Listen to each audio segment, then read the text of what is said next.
a que se traslade a la capital de Irán o también hacer caer el régimen de los ayatolás. ¿Cómo es eso posible? Invirtieron todo su dinero en sus proxies para destruir a Israel, Francisco.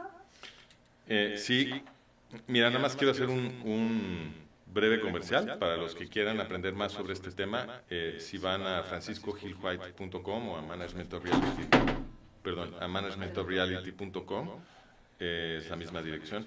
Ahí en el botón de los artículos los lleva a nuestra página de artículos y el último que publicamos es justamente sobre este tema. En respuesta a tu pregunta, sí, el gobierno iraní se gasta muchísimo de su presupuesto en todo el plan para destruir a Israel, toda la infraestructura que eso requiere, en estar armando y apoyando a sus proxies, a los Houthis, a Hamas, a Hezbollah.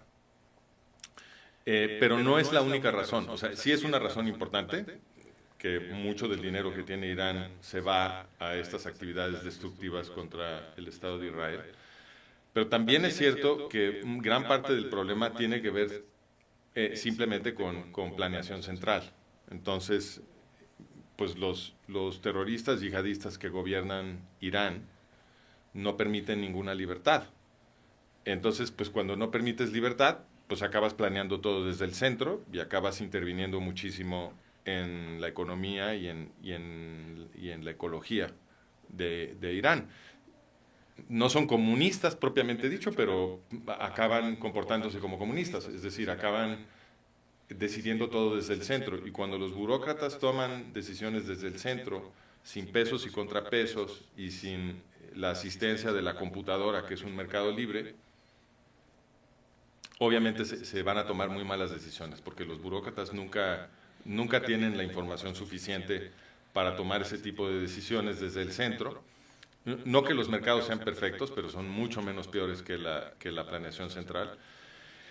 Y el otro contribuyente a esta catástrofe inminente es que pues los que construyen las presas son la Guardia Revolucionaria iraní y sus aliados. La Guardia Revolucionaria iraní es el órgano creado por el Estado iraní a partir de 1979, que es cuando fue la revolución yihadista. La Guardia Revolucionaria fue creada para conseguir la destrucción genocida del Estado de Israel. Y regresando al tema de a dónde se va el dinero, pues la Guardia Revolucionaria se ha convertido en una cosa, en una hidra de quién sabe cuántas cabezas, porque tienen varias empresas, distintos proyectos de infraestructura, etcétera, se meten en todo. Y pues son una organización profundamente corrupta, entonces la gente que la dirige se está clavando el dinero y en parte por eso se han construido en Irán presas de forma desenfrenada. Entonces, pues Irán en los últimos años se convirtió en uno de los países en el mundo que más presas construye en las últimas décadas y un volumen de agua verdaderamente asombroso se ha desviado de sus cauces naturales, en parte para irrigar zonas enormes del desierto iraní, porque como los gobernantes son yihadistas terroristas, pues desconfían de todo mundo. Ellos ven un mundo lleno de herejes y de infieles, no confían en nadie, entonces querían seguridad alimentaria y seguridad en industrias estratégicas, ¿no? Como una especie de autarquía. Y entonces, pues desviaron mucha agua para irrigar el desierto, sembraron pura tontería, sandías, arroz, que son cultivos que requieren muchísima agua, desviaron mucha agua también a sus industrias estratégicas, y entonces pues se fue acabando el agua para los agricultores, todo el mundo empezó a cavar pozos, destruyeron los mantos freáticos, que ya se están colapsando todos. Una vez que se colapsa un manto freático desaparece para siempre, lo cual va a agravar la desertificación de Irán. Y en fin, pues ya se quedaron sin agua y el presidente Mesud Pezeshkian afirmó el 6 de noviembre que si no llueve en las siguientes semanas iban a tener que evacuar Teherán, lo cual es, para empezar, una locura. Y segundo, pues puede tener todo tipo de consecuencias políticas, sociales, geopolíticas, etcétera, que si quieres ahorita platicamos. Sí. ¿Cómo es posible, Irving, podría esta crisis de agua llevar al colapso del régimen? No, por supuesto. O sea, estamos hablando de una situación que siempre deviene en un levantamiento social, en un estallido social. Mira, la propia sociedad iraní ya no está nada contenta con el régimen desde hace tiempo, simplemente no han tenido la manera de sublevarse por el poder que tiene precisamente las guardias revolucionarias, que es una especie de Estado dentro del Estado. Entonces, siempre que se llega a este nivel de autoritarismo, obviamente para una población es muy riesgoso, da mucho miedo levantarte en contra del régimen. Pero este es un desencanto que viene creciendo desde hace tiempo. Una, porque la economía está muy mal manejada. Irán es un país que lleva décadas, tranquilamente 25 años, con índices inflacionarios muy elevados. O sea, estamos hablando de que una inflación aceptable para un gobierno es una inflación que te muestra que el país está creciendo de una manera sana. Es una inflación entre el 0 y el 2%. Así lo consideran la generalidad de los economistas. Bueno, la inflación iraní, olvídalo, no está en esos rangos.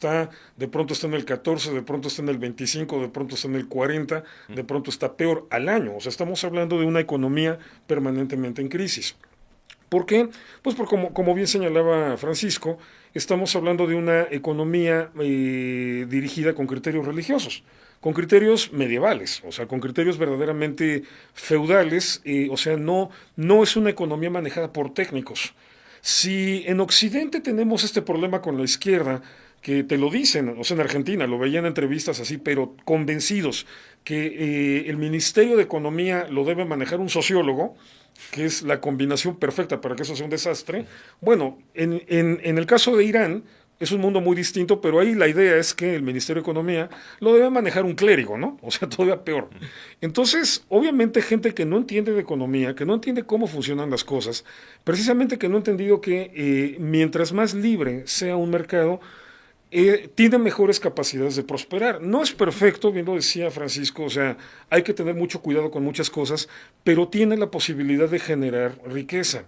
Y ahora, pero esa riqueza tiene que utilizarse correctamente. Por ejemplo, esta cuestión de construir presas indiscriminadamente, de repente este tipo de gobiernos te lo presentan así como de, mira lo que estamos haciendo, estamos construyendo un montón de presas. Sí, pero a ver, ¿qué hay detrás de todo eso? Está la destrucción de la estructura ecológica. Y lo peor del caso es que cuando tienes esa mentalidad de clérigo, no alcanzas a ver las consecuencias de. Entonces, lo que ha pasado es que obviamente han alterado todo el ciclo natural del agua en Irán. Aparte, se ha cruzado una sequía muy larga. Tienen muchos años con un promedio de lluvias escasísimo, o sea, insuficiente para satisfacer el consumo de agua que están haciendo. Ya lo dijo Francisco, tuvieron que recurrir a pozos, tuvieron que desecar mantos freáticos. Entonces, obviamente, generas una situación crítica innecesaria, pero extra a la crisis económica. Y aparte de la crisis de percepción, porque obviamente la sociedad iraní está todo el tiempo consciente de que Irán no está invirtiendo dinero en ellos, el gobierno no está invirtiendo dinero en ellos, porque lo está gastando en terrorismo, porque lo está gastando en proyectos internacionales. O sea, al final de cuentas resulta que los palestinos de Gaza tenían mejor calidad de vida gracias al dinero iraní que los propios iraníes. Entonces, si eso ya de por sí es molesto, ahora imagínate que vivas en una ciudad de 15 millones de habitantes y de repente el gobierno te diga, no hay agua, te tienes que ir. Ok, ¿cuántos nos tenemos que ir? Todos, los 15 millones. ¿Cómo vas a mover? De Teherán. Teherán, exactamente, sí. O sea, incluso Pezeshkian, el presidente, señaló que, dada la situación, es prácticamente inevitable que el gobierno de Irán se va a tener que trasladar. O sea, va a tener que buscar otra sede, porque Teherán ya no da las condiciones, ya no te digo las condiciones para establecer allí este mando central, esta burocracia central, ni siquiera las condiciones para que la gente viva, porque cuando estás hablando de agua no estás hablando de cualquier cosa, no estás hablando de que ya no nos está llegando arroz, bueno, comes otra cosa, no, estás hablando de agua, ya no te bañas, ya no lavas trastes. No, ya no bebes. Ya no bebes, bueno, pues, para eso están las aguas negras del imperialismo yanqui, ¿no? Puedes satisfacerlo, ¿no? O sea, siempre está la sabiduría popular que dice que si la leche es poca, al niño le damos coca. Entonces, o sea, pero imagínate el nivel de crisis, o sea, el nivel de problema. Estamos hablando de potencialmente millones de personas en riesgo de morir. Entonces, lo que se puede venir como levantamiento social realmente puede poner en jaque mortal, en jaque mate al régimen de los ayatolás. ¿Ya tenemos levantamientos? Mira, sí ha habido protestas importantes desde hace años, como decía Irving. O sea, Irving dijo desde hace mucho tiempo el grueso de los iraníes no quieren este régimen, eso es totalmente cierto. Hemos visto todo tipo de protestas en Irán a pesar de que están viviendo en un país totalitario. De todas maneras ha habido protestas muy grandes, reprimidas con violencia. Lo vimos en el caso de Mahsa Amini, que fue asesinada por la policía moral de Irán, por traer mal, ni siquiera por no traer el hijab, por traerlo mal puesto. Yo creo que se le veían algunos pelos o no sé qué tontería fue eso. Pero cuando ella murió hubo unas protestas gigantescas. Mucha gente pensó que quizás iba a caer el régimen. Sobre el tema del agua ha habido muchas protestas también, muy grandes. En Isfahán, por ejemplo, o Esfahán, no sé cómo se diga en español, hubo unas protestas grandes porque el río muy grande que corría por ahí ya se secó por completo. Los agricultores no tienen agua. O sea, es que estos desvían agua de donde hay agua a lugares donde no hay agua, la desvían a sus empresas de acero, etcétera, para construir sus bombas y demás. Y la situación en la que estamos es que, como bien dice Irving, pues ya se les acabó el agua, o sea, ya no hay para beber.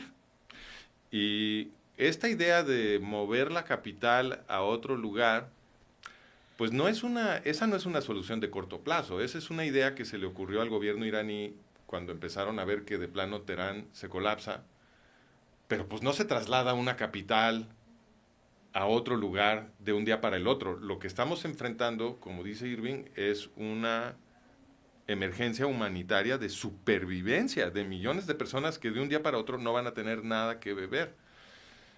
Platicábamos antes de entrar al aire sobre la reserva estratégica de las presas de Teherán. Alrededor de Teherán hay, creo que 4 o 5 presas que son responsables de abastecer a la ciudad.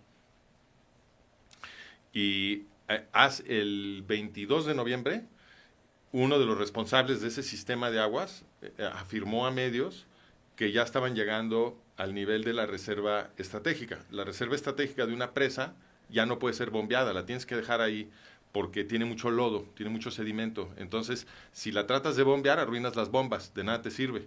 Entonces, ya están llegando a esa reserva, lo cual quiere decir que están a punto de dejar de bombear agua a la ciudad.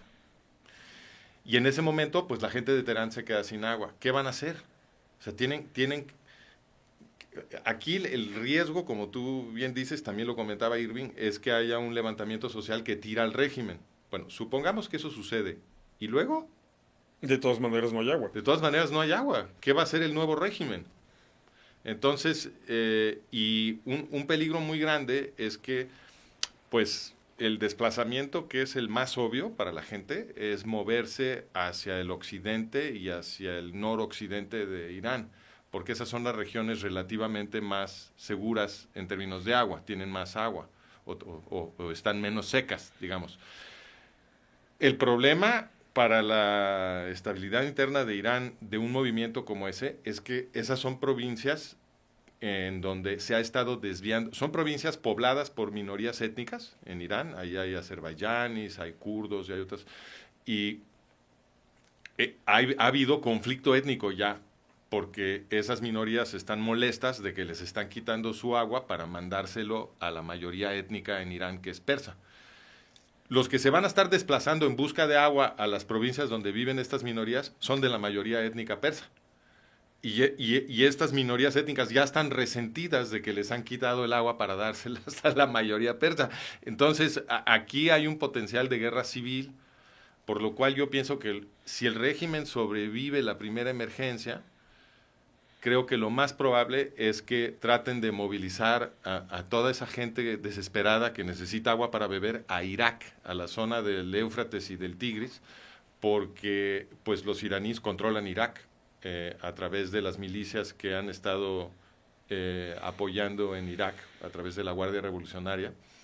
Y básicamente Irán controla Irak. Entonces yo creo que van a usar a Irak como válvula de escape para la primera emergencia. si logran sobrevivir el primer momento, ¿no? Y eso les va a permitir comprar un poquito de tiempo. Pero inmediatamente después tienen que buscar otra solución, porque Irak también está muy estresado hídricamente, es uno de los países más hídricamente estresados del mundo, igual que Irán. Entonces, luego esa gente se va a tener que ir a otro lado, y yo creo que si se tratan de ir a Arabia Saudita o a Kuwait, en la frontera les van a disparar, o a Jordania, no los van a dejar entrar. A donde probablemente los terminen enviando es a Siria para meterlos por Turquía a Europa. Esa es mi preocupación. Es que, ¿qué sucedería en este caso? no, bueno, espérame, es que también hay que terminar de dimensionar este problema, porque no estamos hablando nada más, o sea, de un traslado de población como algo sencillo. Estamos hablando que son 85 millones de iraníes. No, bueno, pero no se irían todos. No, pero date cuenta de la magnitud que implica eso cuando, a ver, estamos hablando de que Teherán es de las zonas más pobladas. O sea, estamos hablando de 15 millones, más los alrededores, porque el problema no es nada más en Teherán, es toda la región. Una región que aparte está siendo muy afectada por el cambio climático. O sea, se calcula que para finales de siglo en ciertas zonas de Irán, sobre todo el sur, ya dando hacia el Golfo Pérsico, las zonas desérticas, las temperaturas van a alcanzar hasta 70 grados centígrados en el verano. Entonces es una zona crítica para este asunto, ¿no? Con la pésima combinación de un gobierno que no ha hecho absolutamente nada sensato para prever.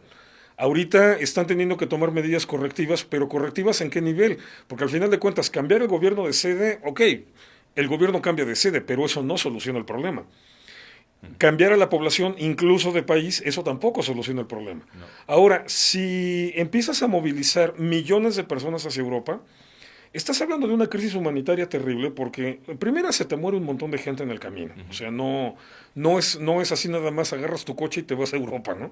Y si la migración es un lío, lo vemos aquí en México, ¿no? Por ejemplo, toda la cantidad de migrantes que llegan de América Central o de América del Sur buscando llegar a los Estados Unidos.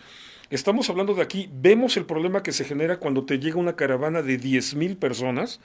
Ahora imagínate 3 millones de personas teniendo que huir de una situación así. Y aparte, o sea, en comparación a comparando estabilidades, dentro de todo, México es 1000 veces mejor lugar para migrar que Irak y luego Siria.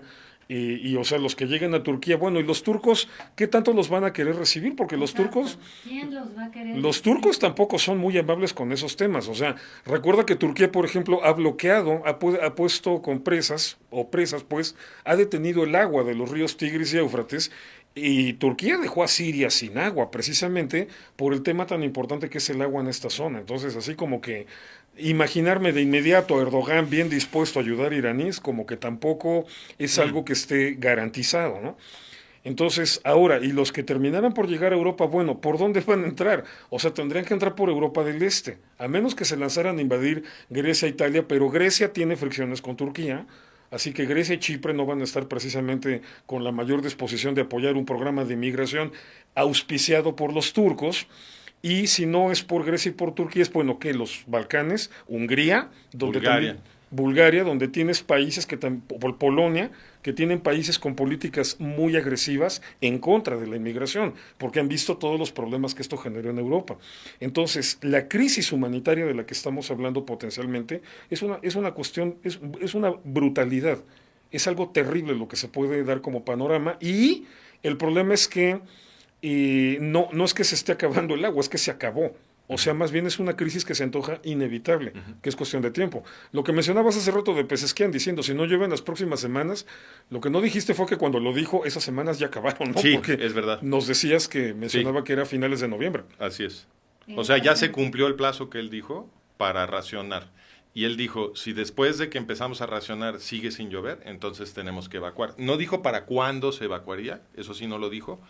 Pero sí dijo, si no llueve para finales de noviembre, racionamos, y si después sigue sin llover, evacuamos.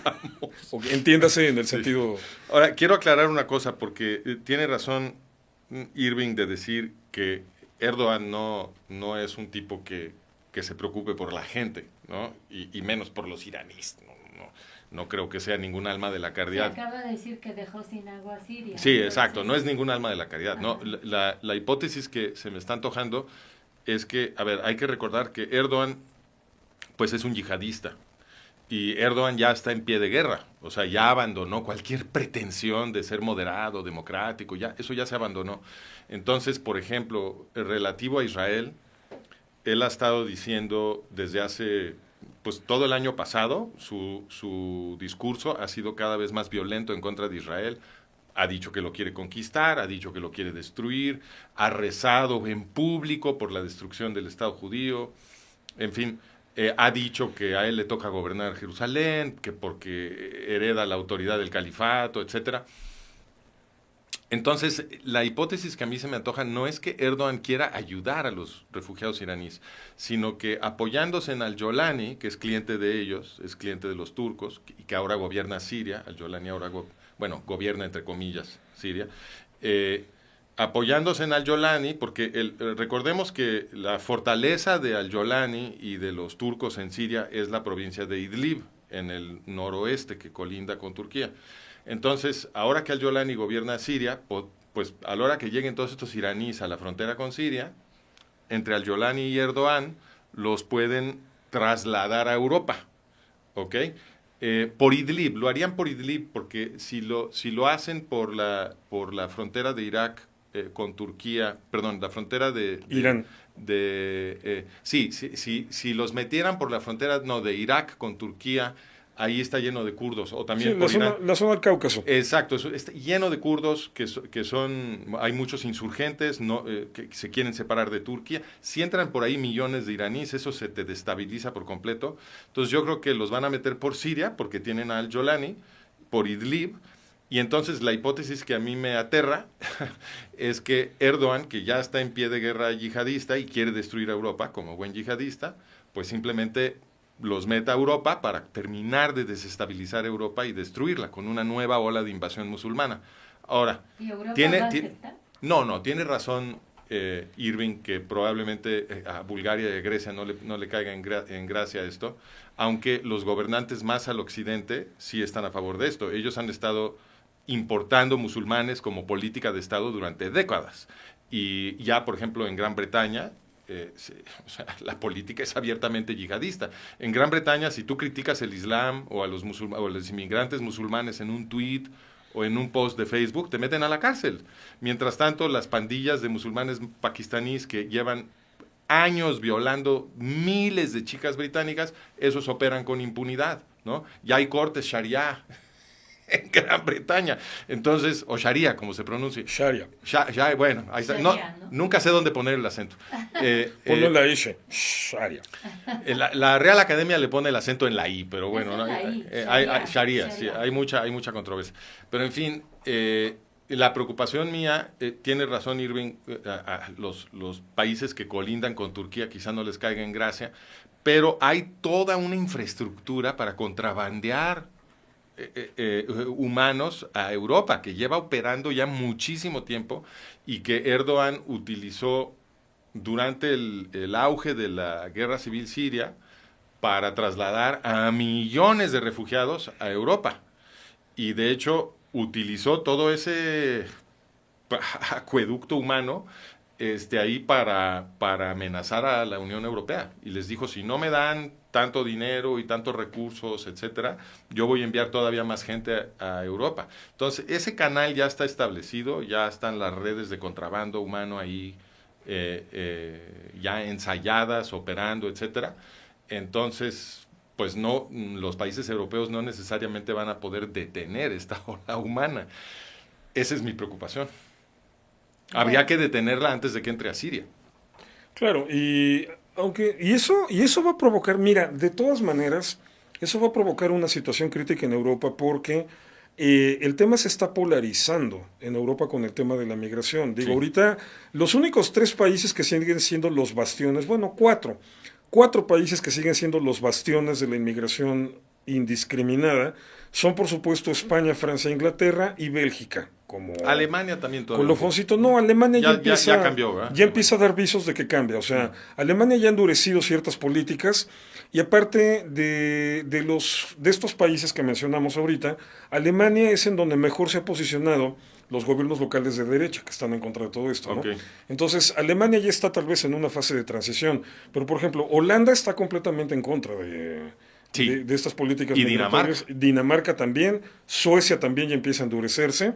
No se diga Se Finlandia. tardaron. ¿Mande? Los se suecos tardaron. se tardaron. No, bueno, sí, ahorita los suecos ya Están invadidos. Por lo menos se espantaron, ya se dieron cuenta de que era el asunto y empiezan a cambiar también esas políticas. Bueno, Finlandia no se diga, Finlandia es otro cerco, ¿no? Finlandia Sí. no tendría tanto ese problema porque Finlandia no han entrado tanto. está muy al norte. Sí. Sí, o sea, Finlandia tiene problemas con los que le quiere mandar Rusia, ¿no? Pero se mantienen ahí duros. Entonces, esto lo que está provocando es esta polarización interna dentro de Europa y, o sea, el saldo mínimo que yo le veo, así en un momento dado, y que no me parece, digo, no es una predicción, pero no me parecería inverosímil, es ya una fractura de la Unión Europea. Sí, eso iba a decir. O sea, yo. la Unión Sí. Europea ya es... Una fractura de plano. Ya es un, Sí, sí, es, sí. es un producto Sí, caduco. porque quieres recuperar el control de tus fronteras. Ujú. O sea, el problema de la Unión Europea es que si un musulmán entra a cualquier país de la Unión Europea, ya entró a toda la Unión Europea. Claro. Entonces, si tú eres, por ejemplo, Hungría, que Hungría es uno de estos países que quieren restringir la inmigración, la Unión Europea te multa por proteger tus fronteras.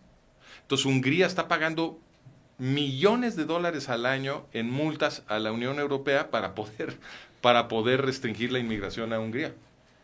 Bueno, pues si esto continúa, si esta fractura que está mencionando Irving continúa, pues los países que quieren controlar la inmigración van a decidir que se salen de la Unión Europea.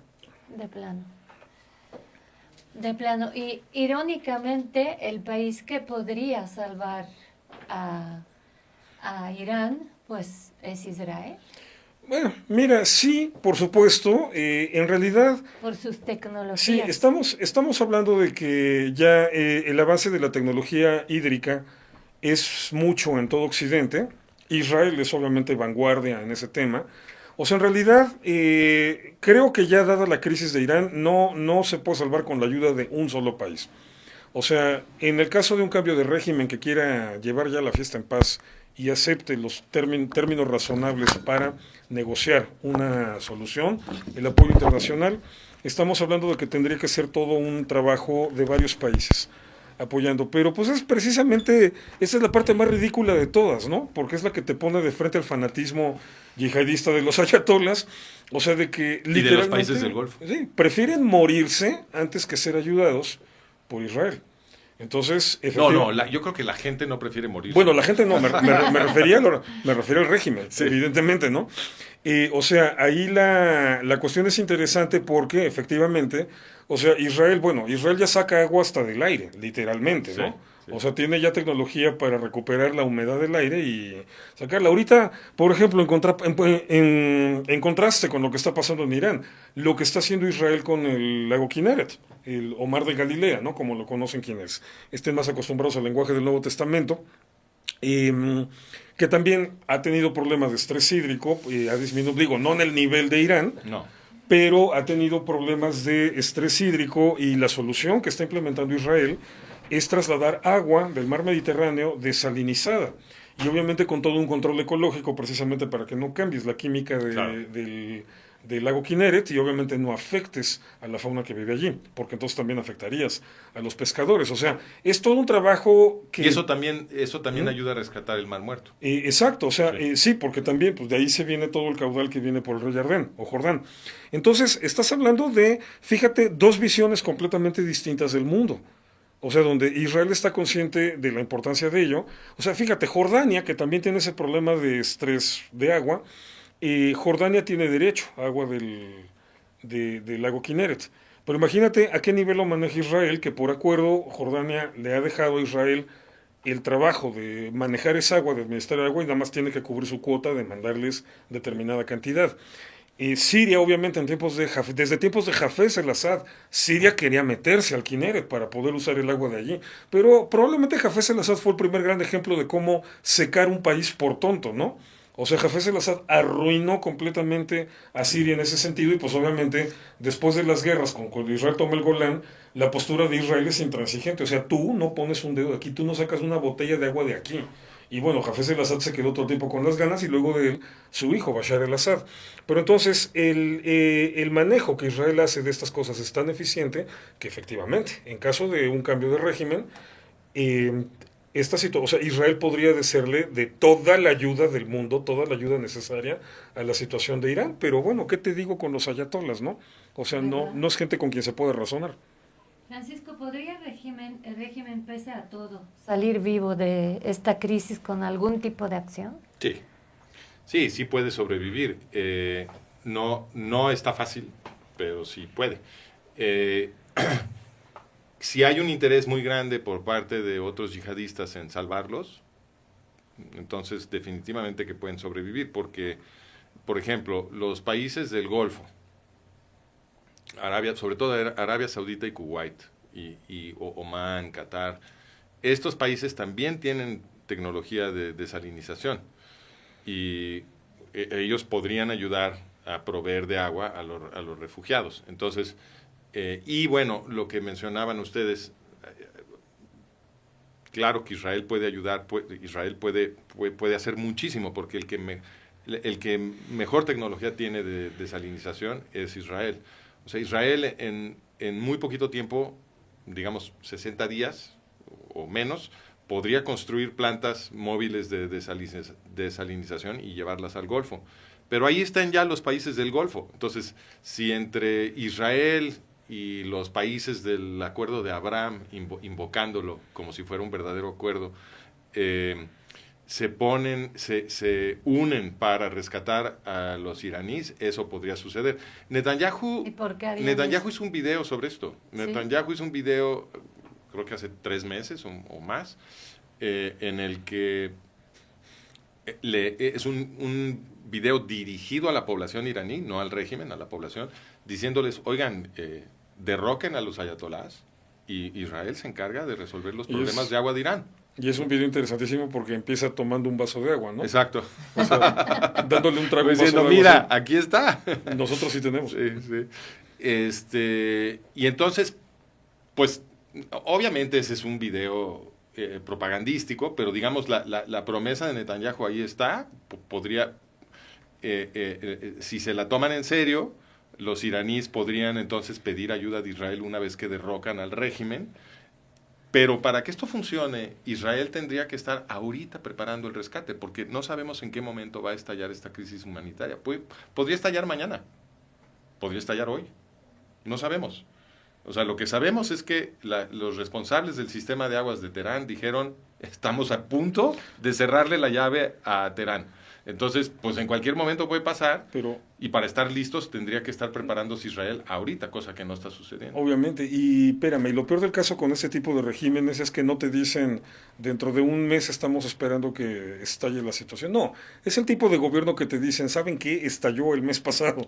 Sí. Así, nivel Chernobyl. Sí. O sea, pues es lo que ya pasó, ¿no? Porque el anuncio del presidente de Irán de que quizás tengan que evacuar la ciudad, pues eso debió haber sido hace 2 años para que fueran preparando dicha evacuación. En cambio, te está diciendo que si no llueve en los siguientes 2 meses van a tener que evacuar. Bueno, pues qué locura. Sí, o sea, están evacuando en otro sentido y del susto, ¿no? O sea, literalmente. Sí. Estamos hablando de este tipo de gobiernos. Esta ficción, obviamente tan heredada del medioevo, de que la realidad la puedes controlar con el discurso, ¿no? O sea, sería el abracadabra mal entendido, si nos metiéramos un poco con temas de Cábala. O bueno, también en la visión religiosa, pues por supuesto tienes esta idea de que como eres el elegido de Dios, Dios te tiene que resolver el problema, ¿no? Pero bueno, pues están chocando de bruces contra la realidad y aparte se dieron contra el muro como a 180 millas por hora.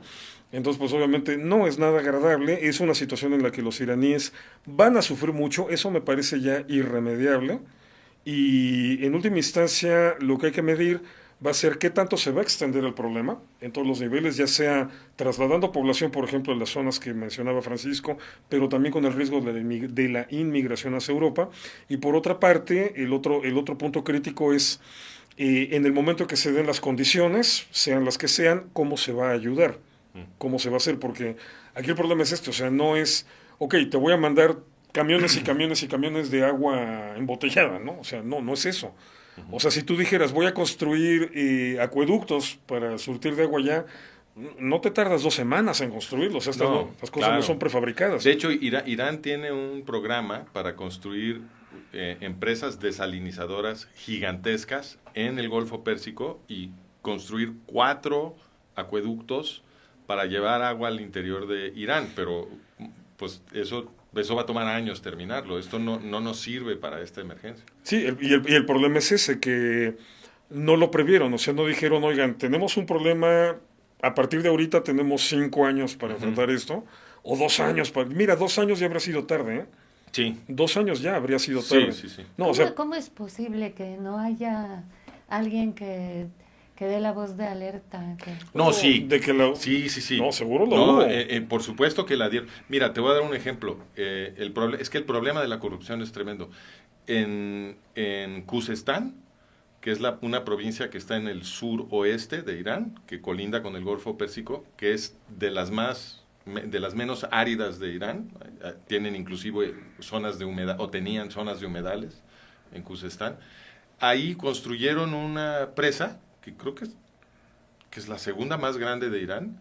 Se llama la presa Gotvand, y antes de que la construyeran ya tenían los estudios que establecían que el suelo, o sea, que la cuenca en donde estaban construyendo la presa, el suelo es, ¿cómo se dice? Salado. Entonces, pues si tú llenas eso de agua, se te vuelve agua salada y no te sirve de nada. Y ya tenían ese conocimiento antes de construir la presa. De todas maneras la construyeron porque se clavan la lana los corruptos de la Guardia Revolucionaria que la construyen. La llenaron de agua, el agua se volvió salada, arruinaron la agricultura de Khuzestán, y no les sirve de nada la presa.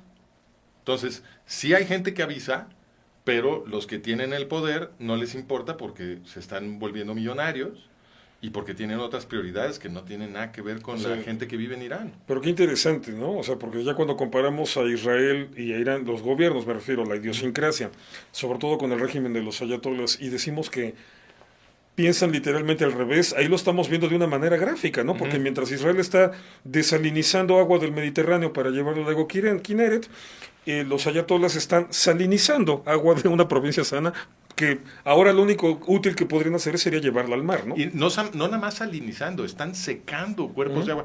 Mira, en el noroeste de Irán había un lago que se llamaba el lago Umbria, que era uno de los lagos de agua salada más grandes del mundo.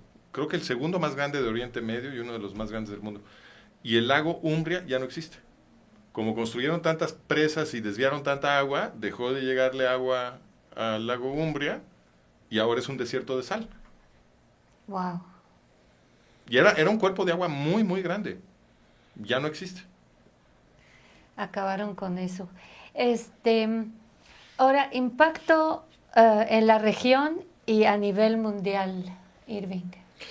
No, bueno, mira, aquí, ahorita que estabas hablando precisamente de otros grupos yihadistas que pudieran salir a ayudar, precisamente por este tipo de cosas, de pronto me late que también queda muy abierta la posibilidad de que no lo quieran hacer, precisamente porque si no le ponen un control a todo esto, los iraníes son capaces de seguir fregando todo y eso puede afectar a Pakistán, puede fregar a Afganistán, que no son países ricos. Ya tienen riñas de agua con Afganistán y Pakistán. Exacto, o sea, y que no son países a los que les sobre el agua. No. Entonces, esto, al final de cuentas, puede también... Es un dominó. Es un dominó, es una navaja de 2 filos, y creo que está más inclinada de pronto hacia exacerbar los conflictos fronterizos que Irán tiene en la zona oriental. Entonces, esto puede provocar una cuestión de desestabilización regional terrible, ¿no? Ya no del lado del Medio Oriente, sino hacia el otro lado, hacia donde están las repúblicas túrquicas, o sea, todo lo que es Kazajistán, Uzbekistán, etcétera, ¿no? Y esto, evidentemente, le puede provocar también problemas a Rusia, porque no está tan lejos de la zona. Incluso si te vas por el Cáucaso, ahí donde confluyen Irán, Irak y Turquía, tienes Azerbaiyán, tienes Armenia, tienes a Georgia, y ya después viene la región circasiana, que es donde empieza Rusia. Entonces, si no le ponen un freno a esto, porque no estás hablando de que te falta llenar una presa, te estás hablando de que te falta llenar un país de 85 millones de habitantes. Sí. Si no le pones un freno a esto y empiezas a extender el saqueo de agua o la migración. De repente, o sea, el nivel de desestabilización ya no nada más se antoja para que afecte a Europa. En Europa sería por la migración, pero por las repercusiones ecológicas, la región puede entrar verdaderamente en problemas. A ver, o sea, a lo largo de la historia, básicamente los grandes reinos y los grandes imperios se pelean por oro, por el valor ficticio que le damos al oro, porque al final de cuentas es una cosa que existe en nuestra cabeza, es decir, el oro vale. Pero si quitas al oro, la razón por la que se pelean imperios, naciones y, si quieres, hasta galaxias, es por el agua.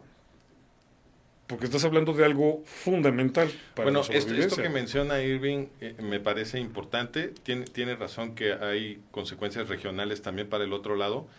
Algo que no hemos comentado es que puede haber una consecuencia para la guerra Rusia-Ucrania. Fíjate qué interesante, porque estaba viendo un análisis de alguien en YouTube que decía, mira, Rusia, para su guerra en Ucrania, depende en buena medida de los drones que construye Irán. Si Irán se colapsa, Rusia se queda sin esos drones. Y entonces pues, se podría haber forzado Rusia entonces a firmar ahora sí ya una paz, porque ya no puede seguir peleando. Eso pudiera ser una consecuencia. Otra consecuencia que es más relevante para Enlace Judío es la consecuencia geopolítica para Israel, que esto todavía no lo hemos discutido.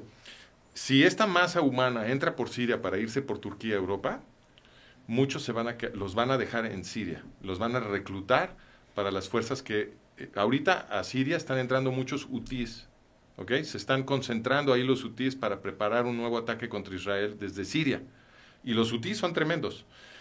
Si entra una masa humana de iraníes, ahí van a forzar a unos a quedarse ahí y meterse al programa de ataque contra Israel, y eso se vuelve un peligro naturalmente para Israel.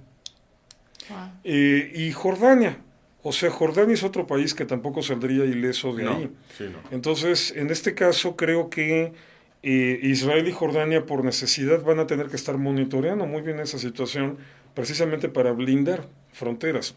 Una, para que no se les meta gente, pero dos, también para prever cualquier ataque.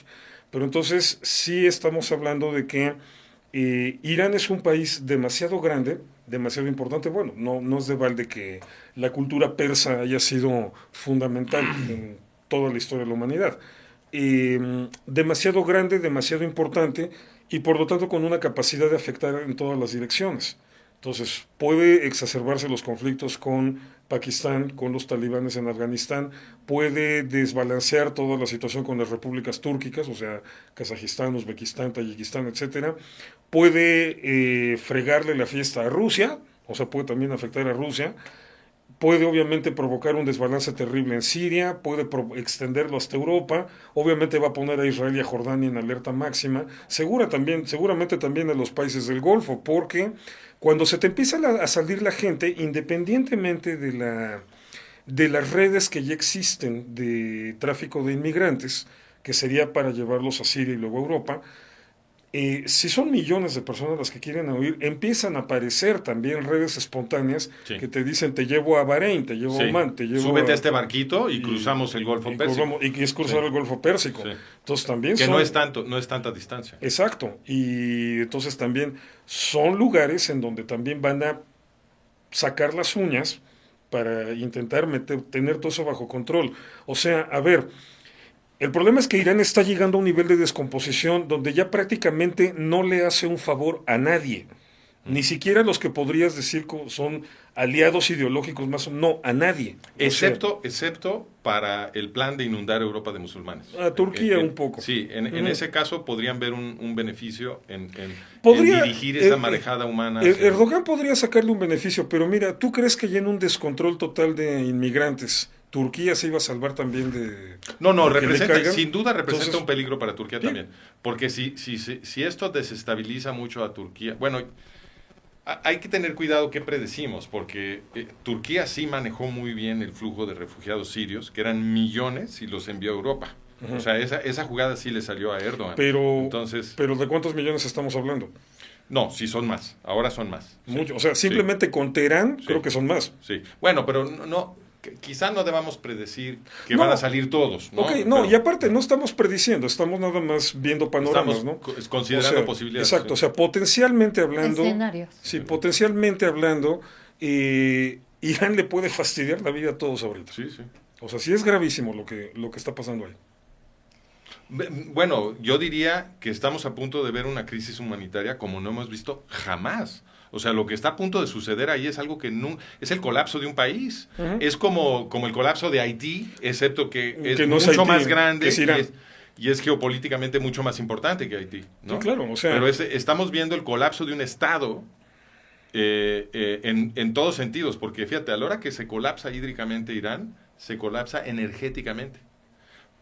Y ya está sucediendo, hay apagones tremendos por todo el país. ¿Por qué? Porque cuando te está faltando agua, pues en primer lugar ya no funcionan las hidroeléctricas, 10% de la energía iraní es energía hidroeléctrica, pero tampoco te funcionan tus plantas de energía que funcionan a base de diésel o gasolina o lo que sea, porque necesitas agua para enfriar. Tampoco te funcionan las nucleares, que también necesitan muchísima agua para enfriar. Entonces, se te empieza a desmoronar la producción de energía. Cuando eso empieza a suceder, ya no puedes bombear el agua que queda a la gente que tiene que beber, porque eso requiere energía. Entonces, es un ciclo de refuerzo, sí, exacto, que se empieza a acelerar y de pronto, ¡pum!, de un día para el otro, todo se te colapsa. ¿Y qué pasaría con sus proxies?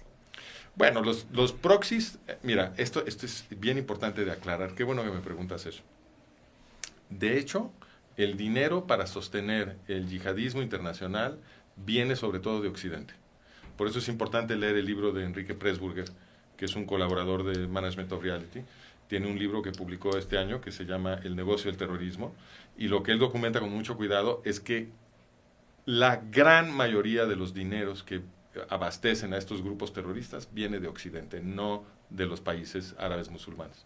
Entonces, a esos proxies probablemente no les pase nada. Mira, en el propio negociador de Trump en Líbano, Tom Barrack,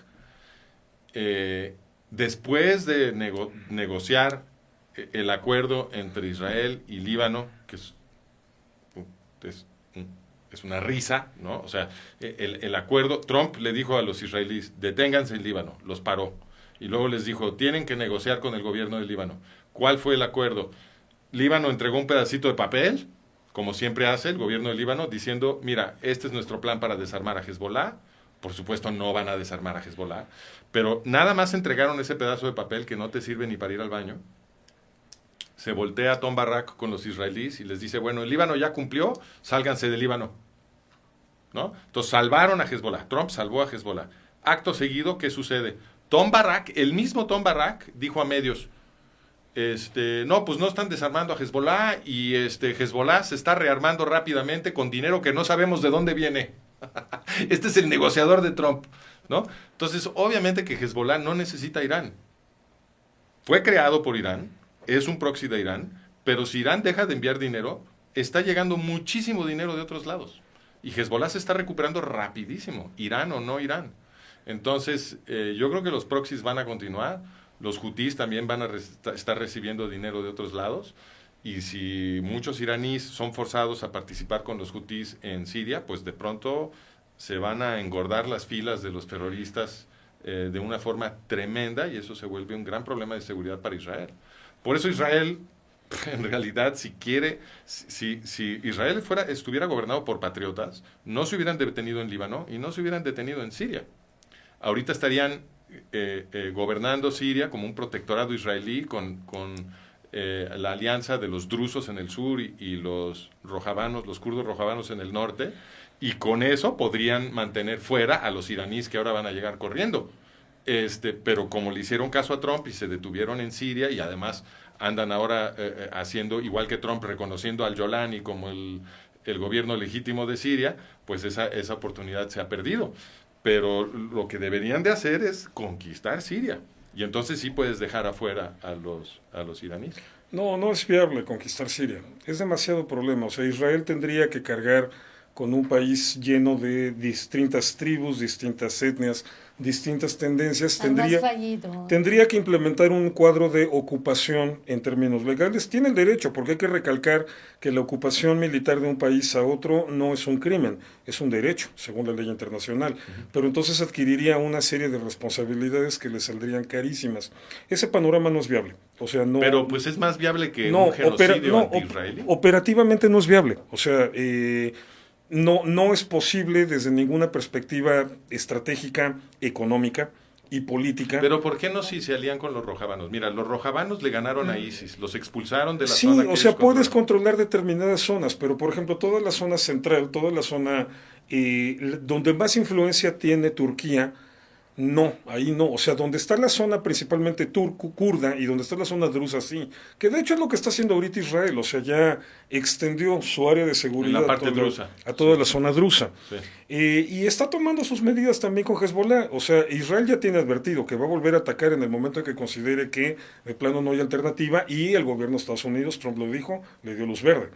Entonces, le dio luz Trump verde. los detuvo. A ver, sí, pero lo último que Trump dijo al respecto del tema, dijo, pues Israel tiene que atacar, va a tener que atacar. Claro, pero Entonces, siempre los detiene. no, Esas son palabras. Sí, son palabras, pero vienen después de bombardeos israelíes.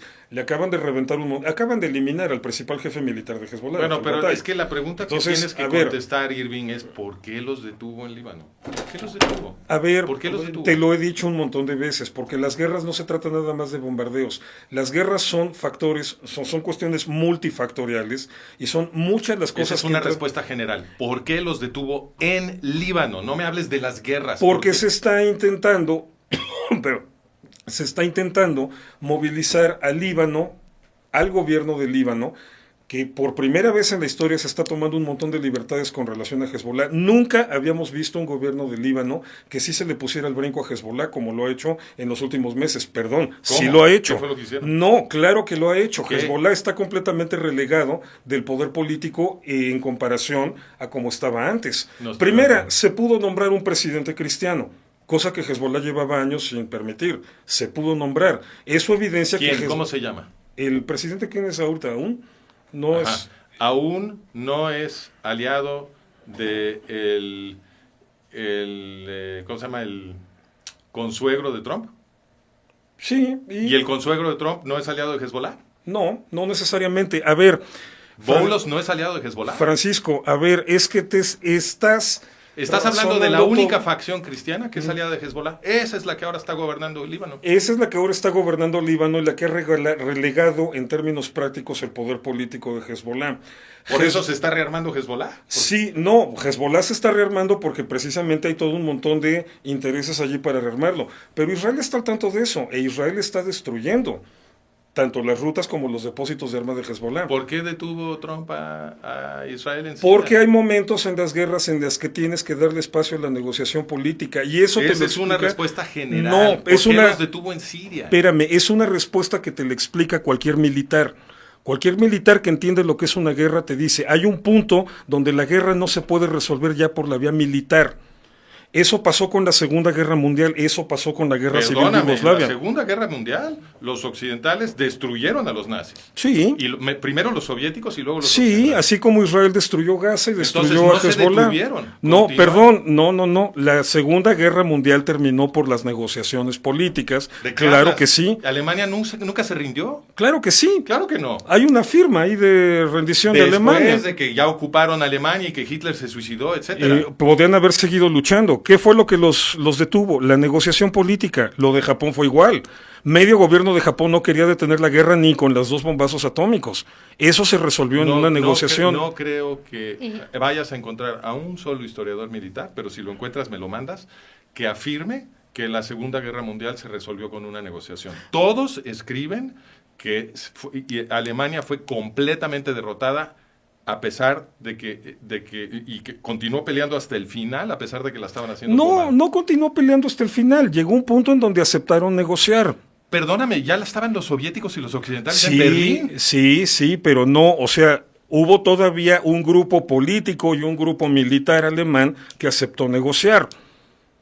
O sea, sorry, ¿se firmó una negociación? ¿Se firmó una rendición, sí o no? Claro, siempre tienes que firmar con alguien, pero ese es el punto. No. Una negociación Espérame. como la que sucedió en Siria Ahora, es totalmente distinta. Sí, ahora vamos a eso. Ese es el punto. Siempre tienes que llegar al punto de firmar con alguien. Ahora bien, la situación de Alemania que en relación a los aliados es completamente diferente a la situación del Líbano en relación a Israel. No es la misma.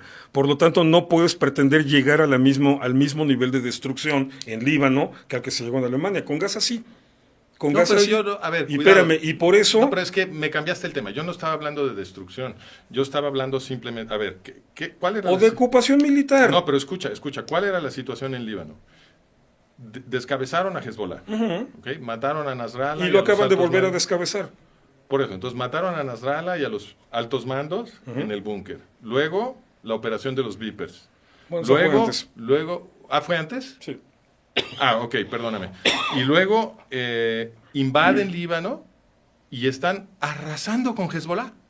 Los expertos de West Point escribieron qué bárbaro, qué rápido le dieron crán a Hezbollah. Pues podrían haber seguido destruyendo a Hezbollah. ¿Por qué no destruyes a Hezbollah? Hezbollah es un ejército genocida que quiere destruir el Estado judío. Sí, Francisco, pero Hezbollah tiene una base social. Y cuando tienes una base social, estamos hablando de que Hezbollah no nada más es la milicia. O sea, si alguien tiene una base social, ¿no debes de pelearte con ellos? No, no significa eso. Significa que si los destruyes tienes que cometer una masacre contra civiles, porque la base social es la gente civil. O sea, el problema es que Hezbollah no nada más es la estructura institucional. Hezbollah es una manera de vivir dentro del mundo chiita libanés. Bueno, pero puedes destruir la infraestructura militar. Se destruyó la infraestructura militar del sur y hasta el momento Israel no ha permitido que esa infraestructura se reconstruya. ¿Cómo de que no? Se está reconstruyendo. Y la está Los destruyendo. Son que Hezbollah se está reconstruyendo más rápido de lo que lo puede degradar Israel. Y los reportes son que Israel sigue atacando y destruyendo los principales centros de reconstrucción. Que no tendría que estar haciendo si hubiera liberado Líbano. No, es que a ver, a Israel no le corresponde liberar Líbano. No, a Israel le corresponde defenderse y liberar Líbano. Sí, liberar es lo Líbano, que elimina la amenaza desde Líbano. No, perdón, ahí es en donde no estás tomando en cuenta los factores políticos. Este asunto no nada más es una guerra de Israel. Bueno, si Israel hubiera liberado Líbano, ¿tú te hubieras quejado? No me hubiera. Pero a ver, si Israel hubiera liberado Líbano, ¿quién se quedaba en el gobierno de Líbano? O sea, sí te hubieras quejado. Sí. No, ¿sabes por qué? Porque habría salido peor. ¿Quién se queda con el gobierno de Líbano? Cuando tú provocas un vacío de poder... Entonces tú prefieres que haya no es que Hezbollah gobernando Líbano que un vacío de poder. No es que prefiera. Prefiero que se hagan las cosas lento, pero que se hagan bien. Cuando tú generas un vacío de poder, si no tienes un plan B bien estructurado, y esta es una cosa que no iban a permitir, no iban a permitir que la resolviera solo Israel. Dos, Israel no tenía la capacidad para resolverlo solo.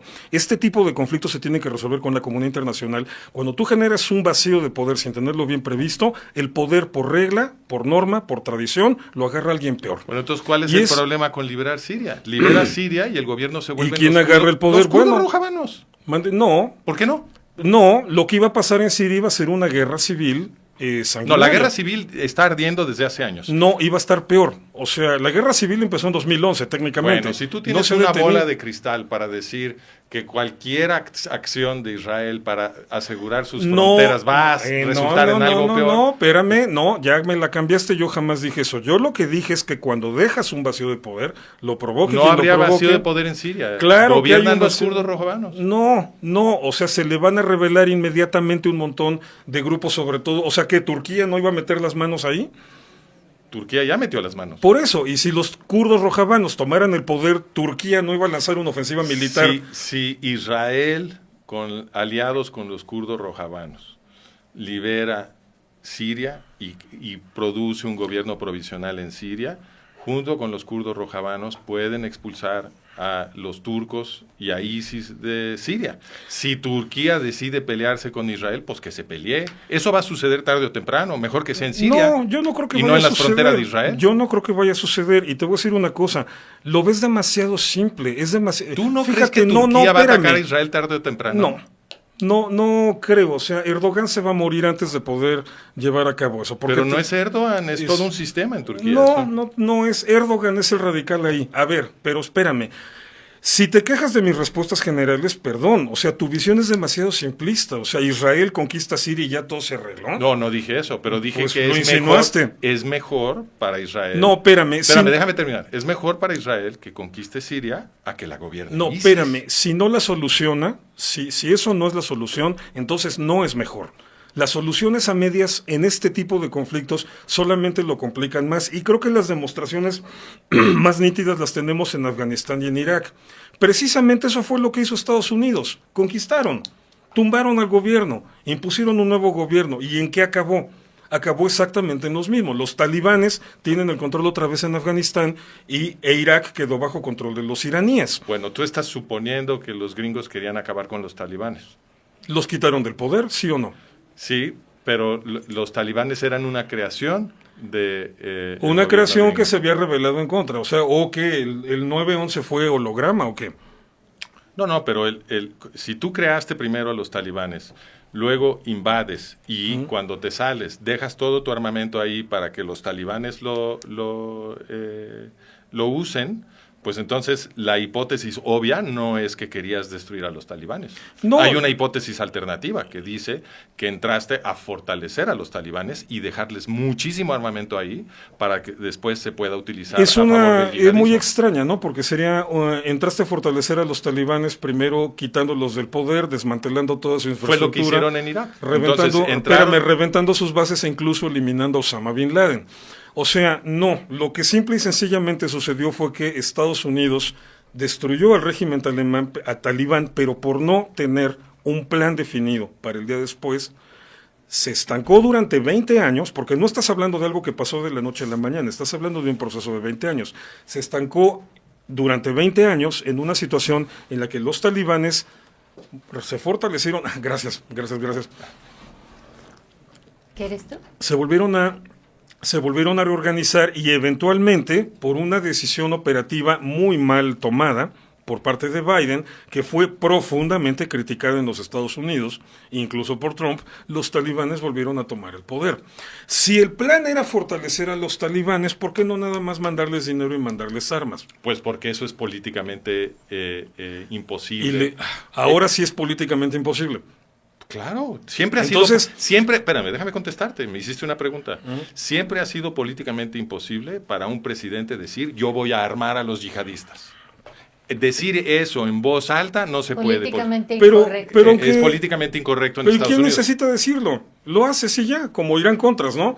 Que tanto citas, o sea, fue lo que según tú hizo Reagan con los iraníes. A ver, y cuando yo digo decirlo, me refiero a que si la política es obviamente fortalecer a los yihadistas, ese es un problema político para cualquier gobernante en Estados Unidos. Entonces, que lo digan o no lo digan, si la impresión que se está llevando todo el mundo es que hay una política de fortalecer el yihadismo, eso es un problema político para cualquier gobernante en Estados Unidos. Entonces, la respuesta a tu pregunta es ¿por qué no lo hicieron así? Pues porque es un problema político para los gobernantes gringos. Por Ok, eso no lo pero hicieron así. entonces, ¿de verdad no había una solución menos estrambótica que invadir, destruir, quitarlos del poder durante 20 años? No, porque apoyar a los yihadistas es políticamente incorrecto. Por lo Sí, tanto, ya lo sé. si tú eres un gobernante gringo y quieres apoyar a los yihadistas, lo tienes que hacer de formas complicadas, estrambóticas. A ver. Eso fue lo que hicieron en Irak. A ver, en pregunta. Irak, déjame terminar. En Irak gobernaba Saddam Hussein, que no era yihadista.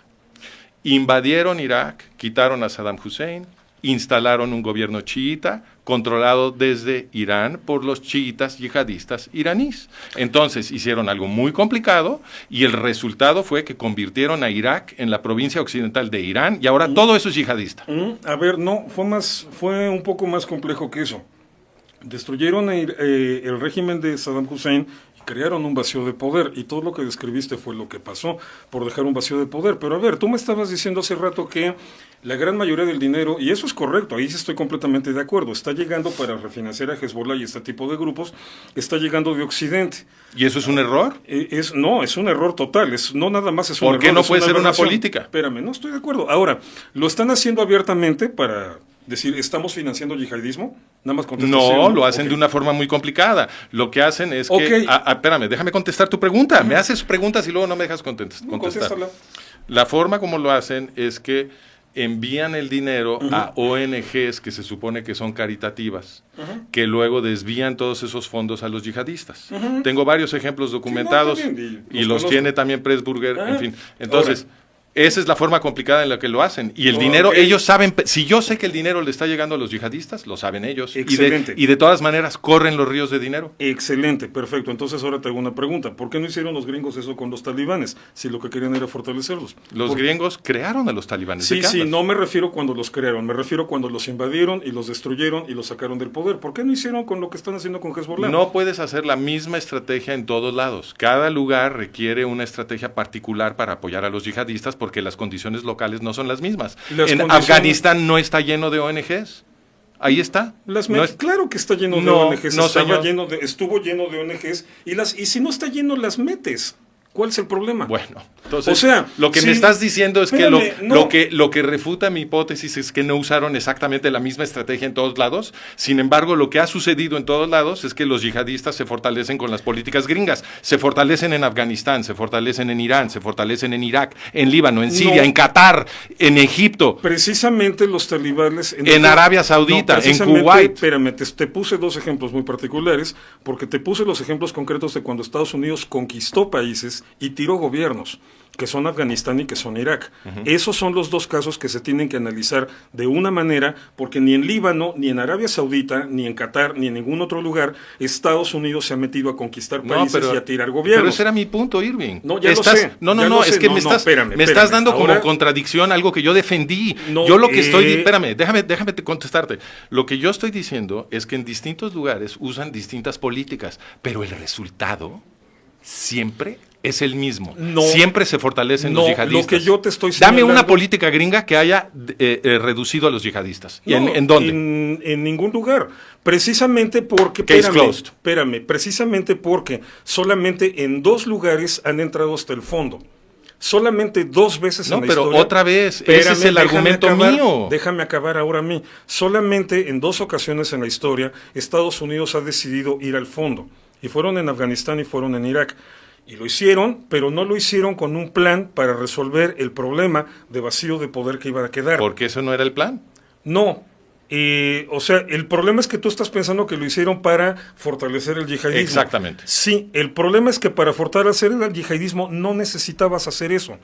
Y tú mismo explicaste cómo hay otros mecanismos para fortalecer el yihadismo sin necesitar de conquistar ni invadir. Ahora, te sales por la tangente de que el punto es que es distinto. Claro, todos los casos en estricto son distintos. Entonces, obviamente cada uno se tiene que analizar con su propia lógica. Eso porque es una tangente. A lo que voy es a esto. No, pues Estados Unidos... Si todo se trataba de triangular recursos por medios de ONGs, lo podían haber hecho. No dije nunca eso. A ver, se deduce de lo que dijiste. No, ¿sí? Para nada. Tú utilizaste como argumento que en Afganistán si dije eso me retracto. Okay. Lo que yo estoy diciendo es que donde conviene usar ONGs, usan ONGs. En Afganistán la podían usar. No necesitaban invadir, no necesitaban meterse en ese problema. Pero es que eso no es un argumento en contra de mi tesis, Irving. Lo que yo estoy diciendo es que fortalecen a los yihadistas de una forma o de otra. El punto es que, independientemente de las estrategias que usen, la política es consistentemente pro-yihadista. Entonces, toma Arabia Saudita. Arabia Saudita ni la invadieron, ni hay ONGs en Arabia Saudita. ¿Qué hicieron en Arabia Saudita? Convirtieron a Arabia Saudita en el receptor más grande de armamento estadounidense en todo el planeta, desde hace mucho tiempo. Nadie recibe más armas gringas en todo el planeta que Arabia Saudita. Es un país yihadista. Entonces, no hay ONG. Yihadista. ¿Qué? No es un país yihadista. Perdóname, Arabia Saudita ha sido gobernado con una alianza con los wahabistas desde hace muchísimo tiempo y han estado financiando los movimientos yihadistas desde hace muchísimo tiempo. No, el principal financiamiento de movimientos yihadistas no viene de Arabia Saudita. Yo no dije principal, yo dije que Arabia Saudita ha estado financiando a los movimientos yihadistas desde hace muchísimo tiempo. Entonces, ¿por qué Arabia Saudita no está financiando a los palestinos en su lucha contra Israel? Yo dije que los sauditas tienen que estar financiando a todos los yihadistas. Lo que dije es que están financiando a los yihadistas, por lo tanto son yihadistas. Pero entonces, a ver, ya no entiendo qué entiendes tú por yihadismo. ¿Cuál es la punta de lanza del yihadismo en cuestión de conflictos globales ahorita? ¿Qué quiere decir ¿por qué me preguntas sobre la punta de lanza? Lo que estamos discutiendo... Espérame, la pregunta sobre la mesa es si los sauditas son yihadistas. Dijiste que no son yihadistas. Sí, Creo que eres la única persona en el mundo que describe a los sauditas como no yihadistas. Te lo pregunto de otra manera. ¿Cuál es el primer objetivo? No principal, o tal vez sí, pero primer objetivo del yihadismo. Bueno, el primer objetivo del yihadismo es asesinar a los infieles o forzarlos a convertirse en esclavos si no aceptan el Islam. Ok, eso todavía no es viable. Entonces, ¿qué es lo primero que tienen que hacer? ¿Quiénes? ¿Cuáles? Los yihadistas. ¿En dónde? En Medio Oriente. Bueno, la meta principal de los yihadistas en Medio Oriente es la destrucción del Estado de Israel. Ok, entonces, ¿por qué si Arabia Saudita es un Estado yihadista no está concentrado en esa meta? Yo no dije que no estuviera concentrado en esa meta. No está concentrado en esa meta. Ah, bueno, yo digo que sí. Yo digo que no. Bueno, yo digo que los sauditas se están armando para una guerra futura contra Israel. No. Cosa que ya han hecho. En el pasado ya han peleado contra Israel. ¿O ya se te olvidó? Marginalmente, porque no fueron los principales atacantes. El principal ataque vino de Siria, de Egipto. A ver, y ¿por Jordania. qué cuando alguien no es el principal atacante deja de ser un yihadista? Eso es lo que yo quiero entender. A ver, ahora, por otra parte, los ataques, las guerras en las que Arabia Saudita estuvo involucrado contra Israel no fueron guerras yihadistas, fueron guerras basistas. Discúlpame. Y es muy distinto el concepto. Discúlpame. Es distinto. La guerra de 48 fue anunciada por Haj Amin al-Husseini y por Azam Pasha como una yihad. Sí. La de 48, como yihad, La en 67 público. y 73 no. Bueno, pero que no las anuncien como yihad no quiere decir que no el objetivo no es destruir Israel. Y si Nasser no es yihadista, eso no cambia, que los gobernantes de Arabia Saudita sí son. Estamos de acuerdo en que Arabia Saudita en ese tiempo que estaba trabajando para Nasser no era yihadismo. No, sí era yihadista. No era yihadismo. Han sido yihadistas desde que están en el basismo, poder. El basismo no es yihadista. No, ahora. Los sauditas no son basistas, Irving. No, pero los que organizaron las guerras de 67 y 73, sí. Entonces, y Arabia Saudita no era el jefe en ese momento. Sí, Arabia Saudita estaba completamente supeditado al liderazgo. Pero no me estás diciendo que es imposible que un yihadista se una a la guerra de Nasser.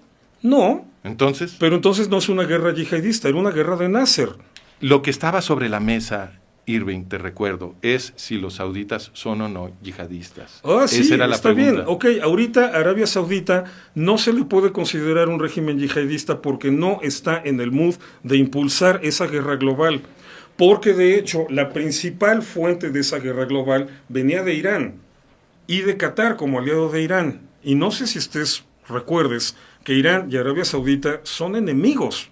Que sean enemigos entre ellos no quiere decir que ambos no sean enemigos de Israel. No, lo siento, o sea, toda la conducta de Arabia Saudita a lo largo de las últimas décadas y sobre todo a lo largo de los 2 años de guerra no han sido de un enemigo. Entonces, de Israel. Arabia Saudita no le ha dado ningún apoyo al movimiento árabe palestino. No, en estos momentos el apoyo que necesitaba el movimiento palestino en esta última guerra no. ¿No envía financiamiento a Arabia Saudita a la autoridad palestina? Sí, pero no es la autoridad palestina la que está ahorita en riesgo de destruir Israel. A ver, aquí el problema con la autoridad palestina es que no es la pregunta. Espérame, incluso Arabia Saudita marcó en el plan de 21 puntos, que aunque fue de Estados Unidos, primero lo manosearon los países árabes. Todos coincidieron en que la autoridad palestina se tiene que reformar a fondo y todos saben que no lo va a hacer. ¿Quién está tomando ahorita en serio la autoridad palestina para el futuro de Perdóname, Gaza? la autoridad palestina tiene una política que se llama pago por muerto. Pago por pay muerto. For slay, Y esa es precisamente una de las reformas que se le están pidiendo. Te pido un segundo para terminar.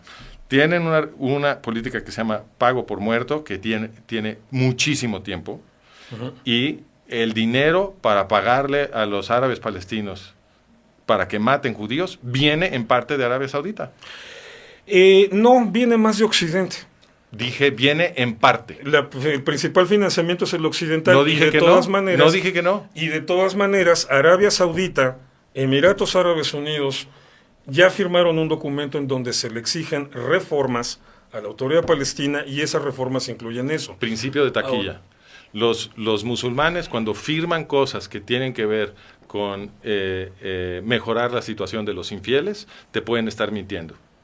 Entonces, nada que firmen los yihadistas puede ser considerado como un abandono del yihadismo. Son puras mentiras. Bueno, eso es una falacia muy extraña porque en resumidas cuentas me estás diciendo, eso traducido al español, sería, o sea, ante un hecho que no coincide con lo que estoy planteando, entonces tengo que considerar que es una mentira. Existe la taquilla, espérame, existe la taquilla en el Islam, pero la conducta consistente de Arabia Saudita durante todo este proceso de guerra, de una manera muy nítida, ha sido a favor de Israel, no a favor de los palestinos. Ok, entonces, si Arabia Saudita, si pudiéramos documentar ahorita que Arabia Saudita está apoyando a los yihadistas en contra de Israel en algún lado, ¿eso a ti te sorprendería? No. ¿Por qué no?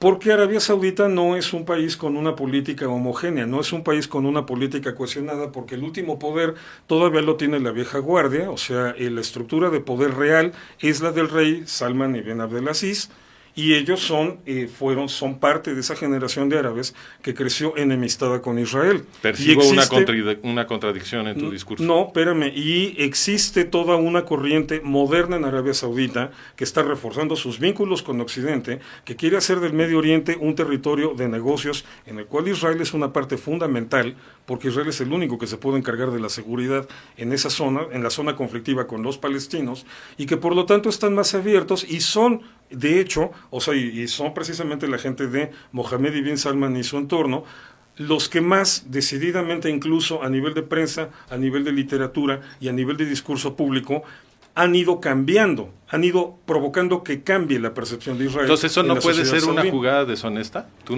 no consideras que eso puede ser una jugada deshonesta? No, no lo considero así.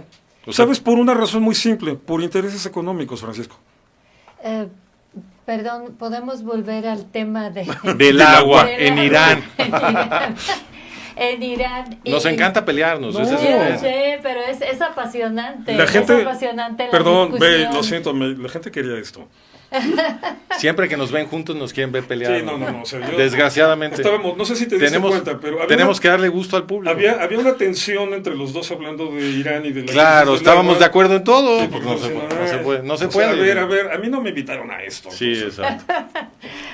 Te confieso que a mí me gusta más el debate que Bueno, pero regresemos al tema. Bueno, regresemos al tema para concluir. Israel, ¿qué va a ser su beneficio o cómo con esta crisis iraní? Bueno, a Israel lo beneficia si cae el régimen iraní. O sea, bueno, no nada más. ¿Quién sabe? Pero es posible. Sí. Pero a todo el mundo. En realidad lo beneficiaría el colapso del régimen iraní. Pero vuelvo al punto. A ver, el colapso del régimen iraní implica un vacío de poder. Entonces, obviamente, no se viene una situación sencilla.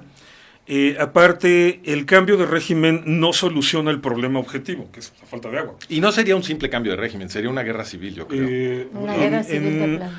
Tal vez no a nivel total de Irán, pero sí en amplias regiones sí existe ese riesgo.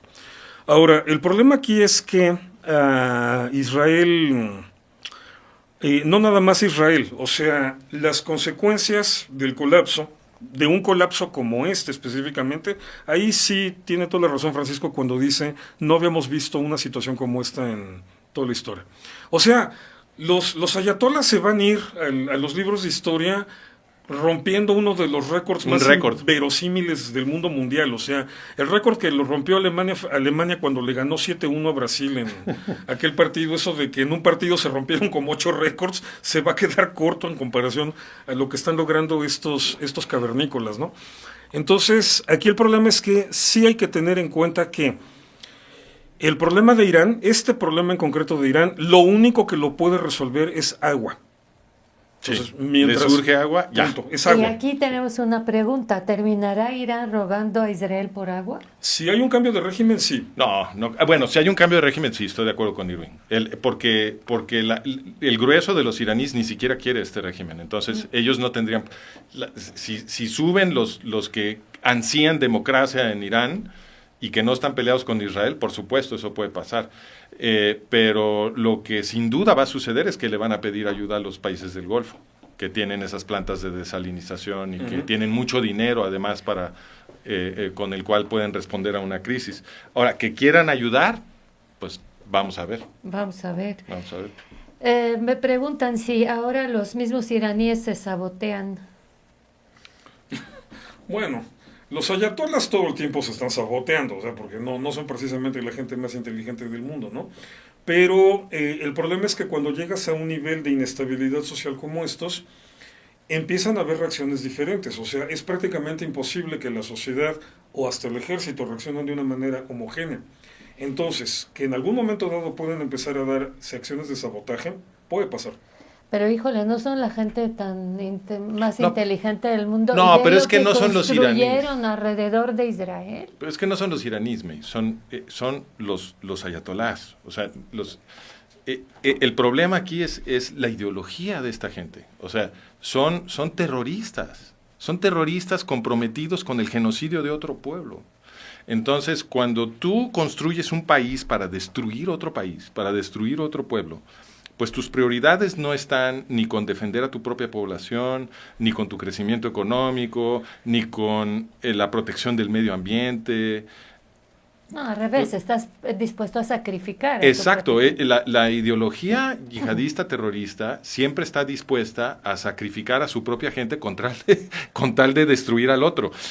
El metónimo de esto es el bombardero suicida, ¿no?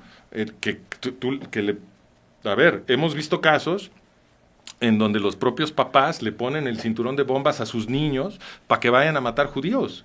Bueno, pues si tu propia gente es simplemente carne de cañón para matar a otro pueblo, pues obviamente tampoco te importa si están bebiendo, si están comiendo, o sea, no te importa tu gente, lo que te importa es destruir al otro. Y a la larga, eso produce una serie de decisiones que te llevan al colapso de un país, que es lo que pasó en Irán. Esto debería de ser una lección para todos los pueblos del mundo, en el mundo musulmán, que no nos vayan a gobernar yihadistas porque vamos a acabar como Irán. ¿Qué lecciones extraemos de esta situación? De los tropiezos y negligencias del régimen iraní. Sí, bueno, a ver, mira, vamos a empezar por lo más simplón, o sea, sin meternos ya con las intenciones genocidas de los ayatolas específicamente. Una, en las áreas críticas de un gobierno, de un estado, tienes que poner a gente especializada que sepa hacer las cosas. O sea, no te puedes rendir a la tentación de la ideología, porque al final de cuentas no es muy distinto a efectos prácticos las afectaciones de la población si tu ideología es yihadista o si tu ideología es marxista. O sea, si vamos por la redistribución de la riqueza y en nombre de la ideología empiezas a tomar las decisiones críticas para la estructura estratégica del Estado. Si decides siempre conforme a una cuestión ideológica, por mucho que me vengas a decir es que yo sí estoy con los pobres, es que yo sí estoy, que es lo mismo que me digas, o sea, en la lógica de un yihadista es que yo sí estoy con Dios, es básicamente la misma valoración subjetiva, ¿no? Es que yo sí estoy del lado correcto de la historia, es que yo tengo el corazón a la izquierda, o sea, sí, ok, pero eso no resuelve problemas.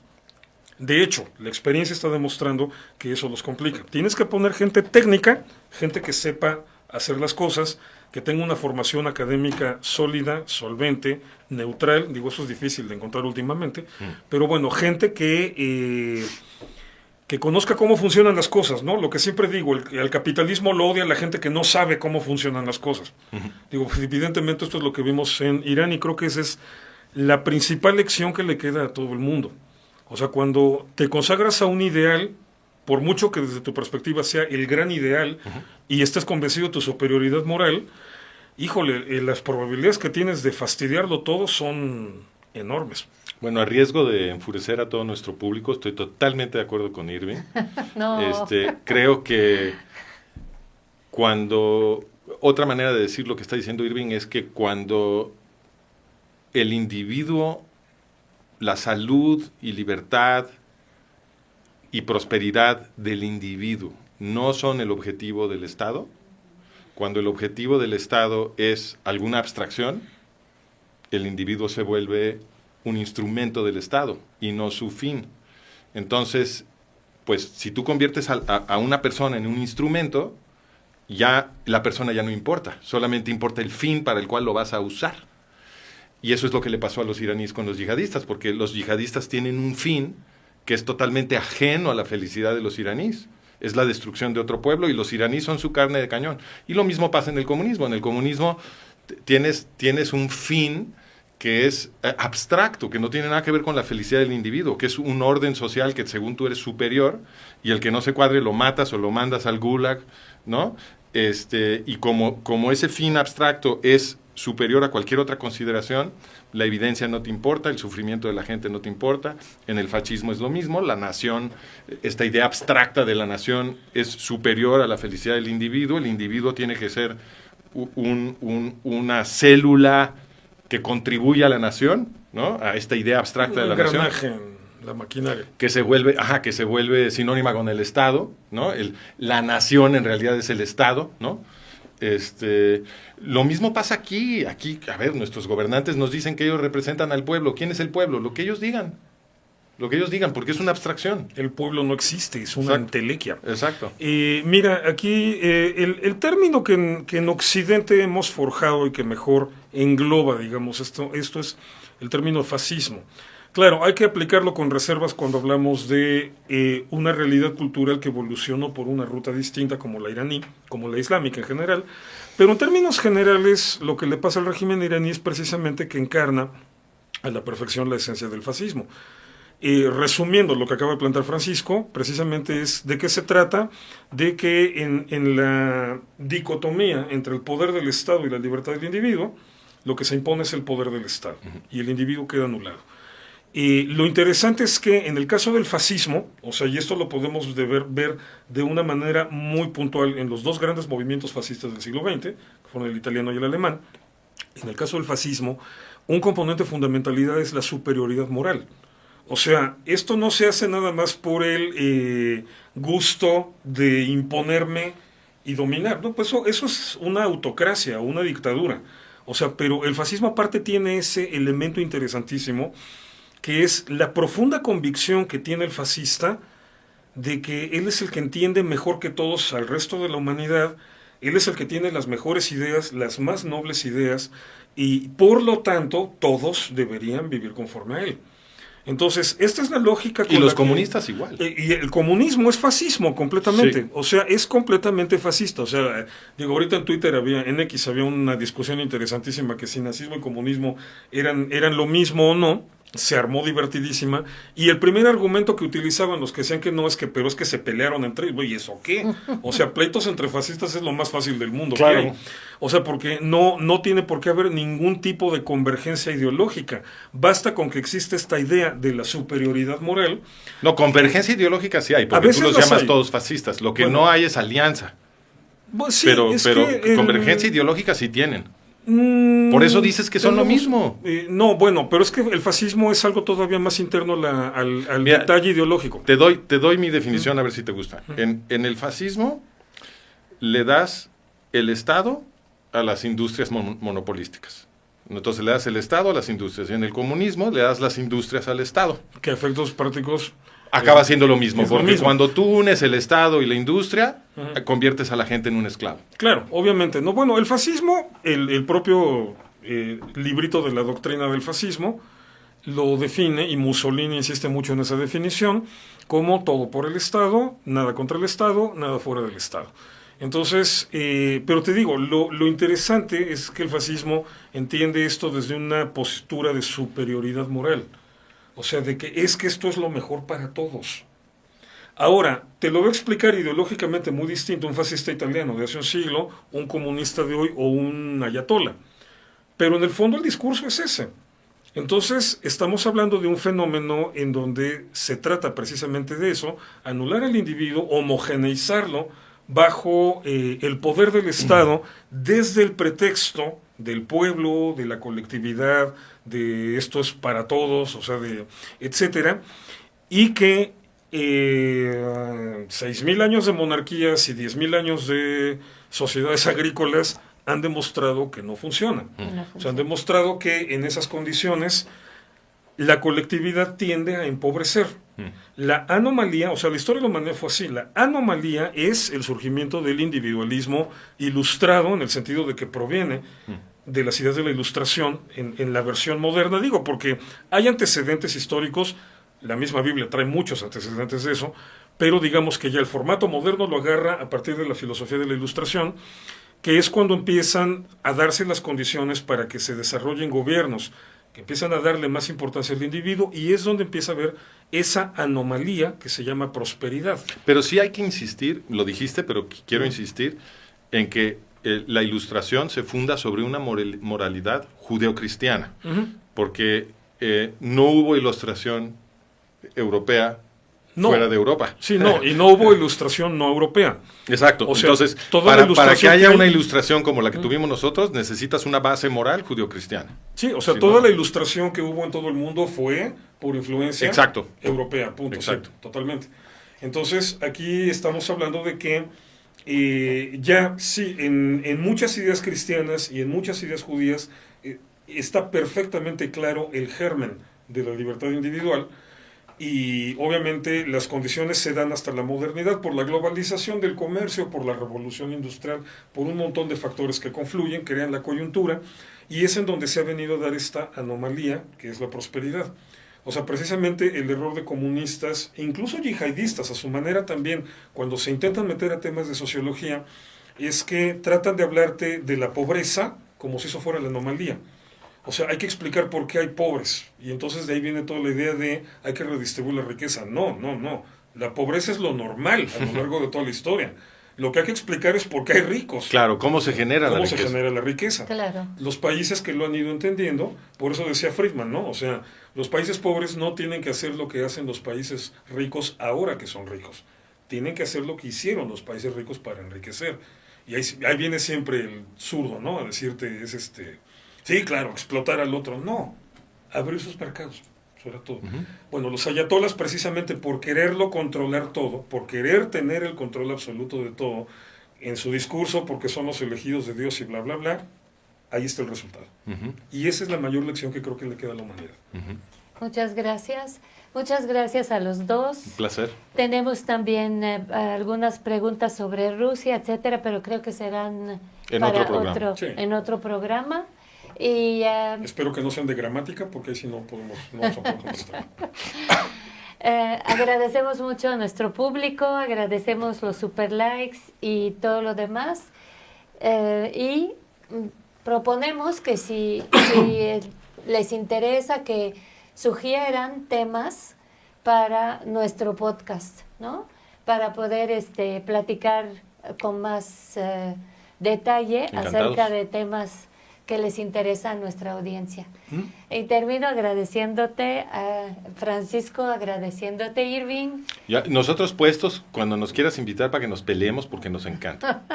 Adelante, la próxima vez con guantes de box. Si el tema está muy amable, no importa, nosotros lo encontramos. Sí, exacto. Amable es aburrido. Déjalo en amable.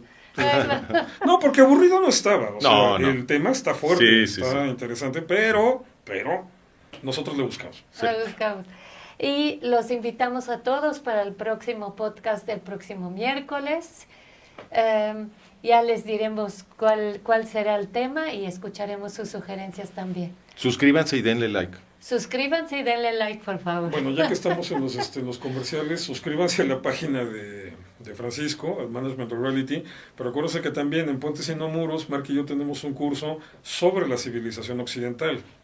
Y entonces donde vamos a hablar precisamente de cómo se van germinando todas estas ideas y por qué la civilización occidental, por mucho que le duela a los posmodernos o los de izquierda, la civilización occidental ilustrada ha sido la más avanzada de toda la historia, es donde se han logrado los mayores avances económicos y sociales. Y morales.